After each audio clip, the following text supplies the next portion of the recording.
We have been discussing conflict between groups. We began our analysis in an earlier presentation identifying some of the factors which cause groups to come into conflict with each other, and many of the psychological and interpersonal processes which sustain an intergroup bias.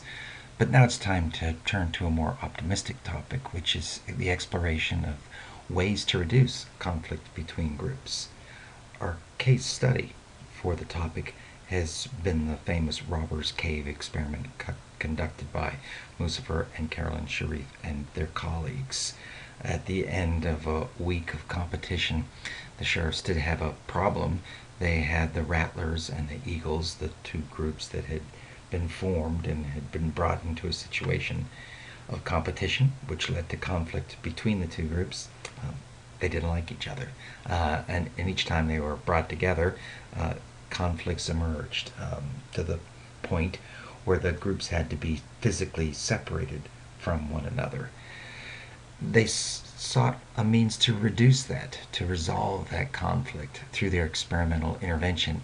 And the first method they used was a tried and true one, which is contact between the two groups.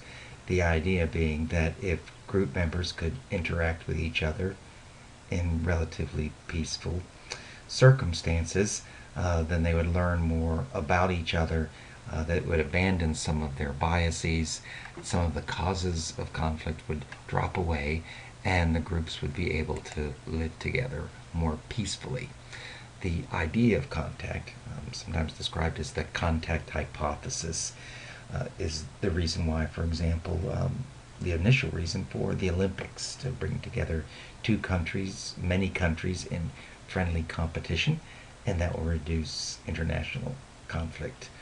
It's also, in part, the logic behind the movement away from segregated classrooms, classrooms in which, for example, African Americans and white students are kept separate, classrooms where students with special needs are kept apart from students without special needs, classes and even schools that are same-sex, all men or all women. The idea is that contact between members of many different groups will reduce the level of competition and conflict between those two groups. However, contact between the groups at the Robbers Cave did not initially reduce their hostilities. It only gave the two groups the opportunity to increase their animosity, to inflict violence upon each other. If we look a little bit more closely at the Robbers Cave situation, some analyses have suggested that there are key ingredients necessary for contact to be effective. These ingredients were actually first identified many years ago when a team of social scientists led by Kenneth Clark, Stuart Cook, and others developed a brief which they filed as part of the case of Brown versus the Board of Education, in which social scientists argued that the segregation of schools should be unconstitutional and that separate but equal would only sustain conflict between groups rather than eradicate it. But in their analysis, they suggested that an effective contact situation should have at least these four ingredients. The group should be equal in status. Ideally, they should be striving to reach some common shared goal. The contact situation should require that there's cross-group interaction and interdependence and cooperation in the pursuit of those goals. And there should be the clear and explicit support of the contact by any authorities present in the situation, or social norms or customs present in the situation. So all those factors work to augment the positive impact of intergroup conflict. At the Robbers Cave, the sheriffs were inspired by that list to implement a situation where the two groups would have to work together towards a shared goal, what they labeled a superordinate goal. So, for example, the supplies for both sets for both teams for the camp itself were delayed because the truck was stuck in a ditch. Not actually, but they rigged it so it looked as though the truck was stuck in a ditch. One of the teams tried to pull out the truck. It couldn't do so. The other team tried. It couldn't do so. So the teams had to join forces and pull the truck out of the ditch. So they were able to cooperate, and their cooperation was successful.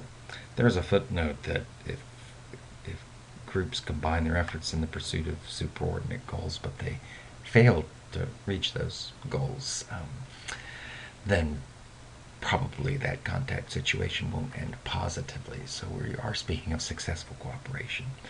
Another means, not tried at the Robbers Cave, but tried in other situations, is to give the two groups a common enemy which they can unite against in opposition to. So all the science fiction stories, for example, of a meteor coming and possibly crashing into the planet Earth, and all the nations of the world combine their energies and efforts to save the Earth. That's an example of reducing international conflict by having a common enemy. Contact doesn't necessarily have to be offline in face-to-face situations, but online contact, whereas members interact with other individuals from out groups, but they do so online. So, for example, anecdotal evidence suggests that individuals who play collaborative games such as World of Warcraft and yet are members of warring factions, members of groups that generally don't get along, they find that after cooperating for a period of time in the game environment, their prejudice towards members of the outgroup is reduced. This is termed the virtual contact hypothesis. Friendships are also very critical in creating positive contact. The extended contact hypothesis suggests what's very important is that it's not just everyday interactions with the outgroup, but also it's important for friendships to form across group lines. And it does turn out that if you discover, for example, that one of your fellow in-group members has a good friend who belongs to the outgroup, you are more likely to become accepting of the outgroup as well. So intergroup friendship tends to be somewhat infectious and reduce overall levels of animosity. Some investigators have suggested that contact is only effective when it has those very special characteristics identified by Alport in his analysis: equal status, common goals, cooperation, and support of authorities, law, or custom. And without a doubt, those will improve the power of contact to reduce prejudice, intergroup negativity. But research by Pettigrew and Troop indicates that contact, any kind of contact, contact between members of the group, so long as it's not violent contact between group members, has an effect. So they looked at, in a very large meta-analytic analysis of previous research, they looked at intergroup situations that involve recreational settings, laboratory, work settings, educational, mixed, residential, tourism, where members of one group travel in another country. And they did find that even in situations that lack some of the very special necessary conditions identified by Alport, you still found evidence of prejudice reduction.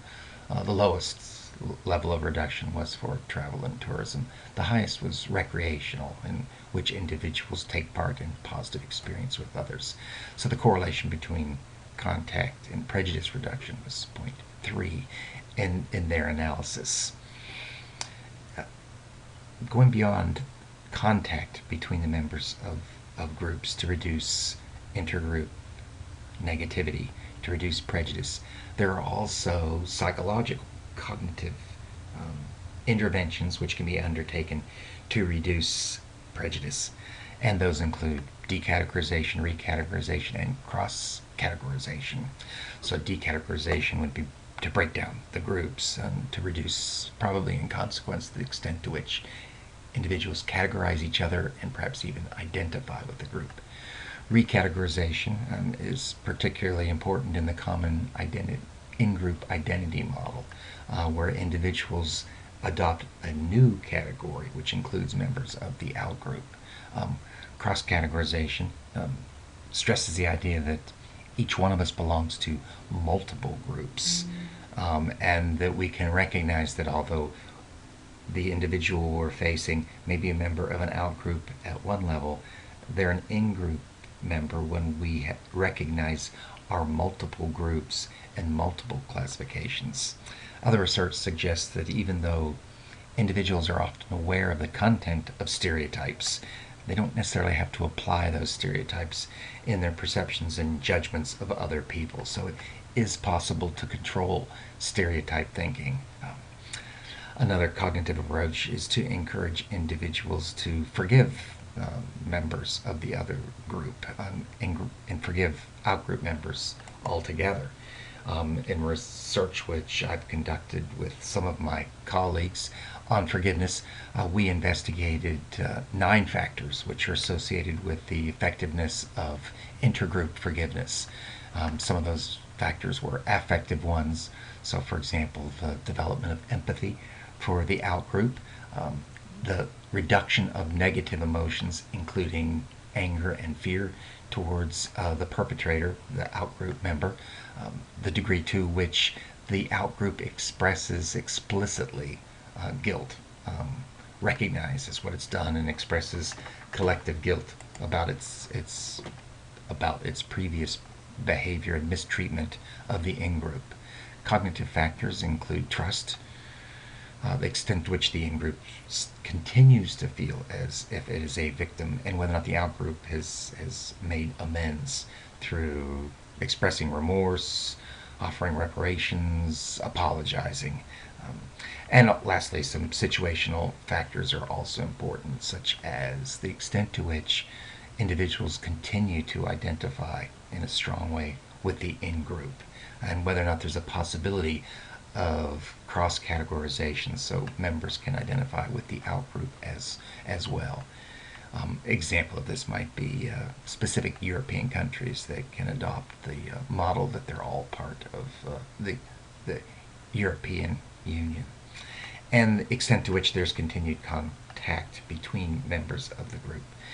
When we investigated these factors through a meta-analytic review of 43 previous studies conducted on intergroup forgiveness that involved over 13,000 individual participants, drawing on actual studies of actual conflicts, intergroup conflicts across the world. For example, conflicts which occurred in Cambodia, in Russia, Bosnian conflicts, in the Herzegovina conflict, conflicts between groups in Northern Ireland, and conflicts involving Germans and the Jews, conflicts in some portions of Asia. Looking at work conducted in all those settings, found that all these factors were correlated as predicted with the tendency to forgive the outgroup and reduce negativity, intergroup conflict. We did find that the expression of collective guilt was particularly important, as was developing trust that the other group would not engage in harmful behavior in the future. Also, to some extent, the strength of the relationship between these forgiveness factors and intergroup negativity, the tendency to forgive the outgroup, depended upon whether or not it was a conflict which occurred across national boundaries. So, for example, it was particularly important for such variables as continuing negative emotions, empathy, and victimhood. Those factors were particularly important for interstate conflicts as opposed to intrastate conflicts. A final category of factors that can be used to reduce conflict between groups are more structured conflict management interventions. So, for example, school-based training programs designed to teach members of different groups to, rather than engage in open hostilities towards each other, to define conflict, exchange information about the conflict, try to review multiple perspectives and adopt the perspective, or at least understand the perspective of the other group, generate solutions to problems, and in particularly mutually advantageous solutions to problems. Another example of a structured approach to dealing with intergroup conflict is the jigsaw learning group, pioneered by the social psychologist Elliot Aronson, where he found that particularly in schools, where there were negative relationships between different racial groups, such as Hispanic and Anglo groups, or African Americans and Anglo white American groups, that he found that if these groups could be commingled, working collaboratively on educational tasks, what he called jigsaw learning groups, that the level of prejudice within those schools tended to decline. So, although intergroup conflict is frequently seen whenever one group comes in contact with another group, there are a number of situational factors which can be put into place to reduce the degree of conflict. So there is hope for the future. I'll close with a quote from Dr. Martin Luther King.